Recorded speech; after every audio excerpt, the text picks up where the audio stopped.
Chapter 4, Part 2 of Ramona Quimby, age 8.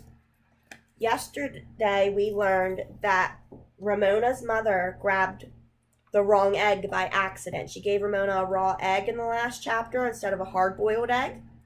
Well, it was an accident. She grabbed the egg from the wrong shelf. She had a hard-boiled egg shelf and a raw egg shelf, which means it's not cooked yet. So she made a little oopsie, and Ramona's not happy. And Ramona sat with her father as he worked on an art project. Do you remember what his art project was? To draw his foot. And he was not happy with his drawings. Then something happened. There was a quarrel, a little argument. Do you remember what about? Beezus discovered, after everyone said how delicious their dinner was, that the meat was a tongue, probably a cow tongue.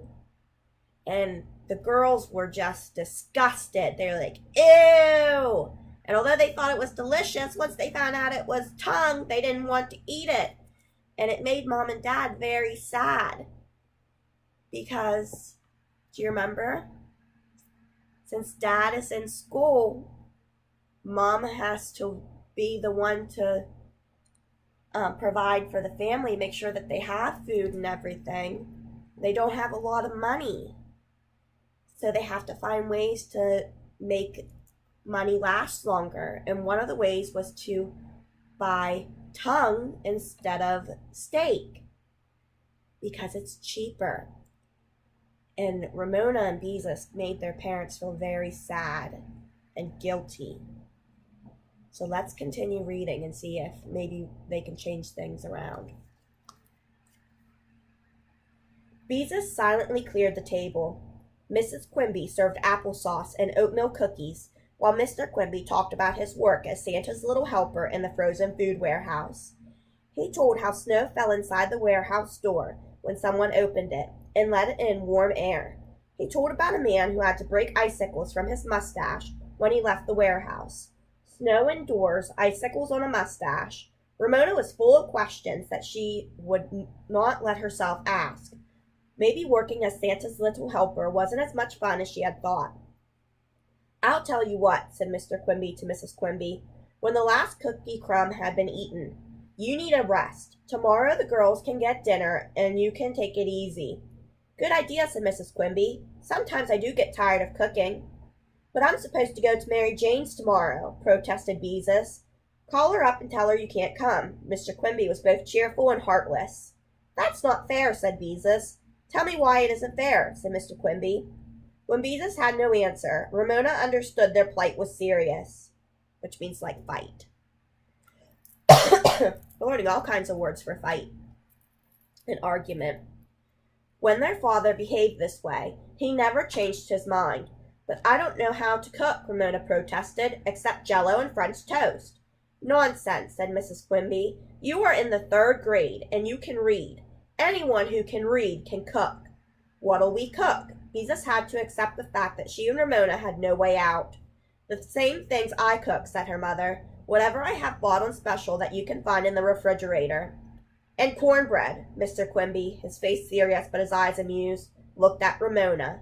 I expect to be served cornbread. Do you remember Ramona was still a little fussy at her mother about making that mistake with the egg, that she made a fuss there wasn't any cornbread at dinner? That evening, after the dishes had been put away, Picky was polishing gravy from his whiskers, and their parents were watching the evening news on television. Ramona marched into Beezus's room and shut the door. It's all your fault, she informed her sister, who was laying on the bed with a book. Why didn't you keep still? It's just as much your fault, said Beezus. You and your yucks. Both girls recognized nothing but would be gained by arguing over blame. But you like to cook, said Ramona. And you like to make Jell-O and French toast, said Beezus. The sisters looked at one another. What had gone wrong? Why didn't they want to prepare dinner? Why do you think the girls don't want to help? I think they're mean, said Ramona. They're punishing us, said Beezus. That's what they're doing. The sisters scowled. They liked to cook. They did not like to be punished. They sat in silence, thinking cross thoughts about parents, especially their parents, their unfair, unkind parents who did not appreciate what nice daughters they had. Lots of parents would be happy to have nice daughters, like Beezus and Ramona. If I ever have a little girl, I won't ever make her eat tongue, said Ramona. I'll give her good things to eat. Things like stuffed olives and whipped cream. Me too, agreed Beezus. I wonder what there is for us to cook. Let's go look in the refrigerator, suggested Ramona. Beezus objected. If they hear us open the refrigerator, Mom and Dad will think we're hungry and will get a lecture on not eating our dinner. But I am hungry, said Ramona, although she understood the truth of Beezus's words. Oh well, she wouldn't actually starve to death before breakfast. She found herself thinking of French toast, golden with egg under a snowfall of powdered sugar. Maybe, Beezus was thoughtful, maybe if we're extra good, they'll forget about the whole thing. Ramona now felt as sad as well as angry. Here she had worked so hard to do her part by getting along with the Kemps, and now her family was not pulling together. Something had gone wrong. Beezus was probably right. The only way to escape punishment was to try being extra good. Okay, Ramona agreed, but her voice was gloomy. What a dismal thought, which means sad. Being extra good, but it was better than allowing their parents to punish them. Ramona went to her own room, where she curled up on her bed with a book. She wished something nice would happen to her mother and father, something that would help them forget the scene at the dinner table. She wished their father would succeed in drawing a perfect foot, the sort of foot his teacher would want to hang in the front of the room above the middle of the blackboard. Maybe a perfect foot would make him happy. And her mother? Maybe if Ramona could forgive her for not boiling the egg, she would be happy. In her heart, Ramona had forgiven her, and she was sorry she had been so cross with her mother. She longed to go tell her, but now she could not when she was being punished.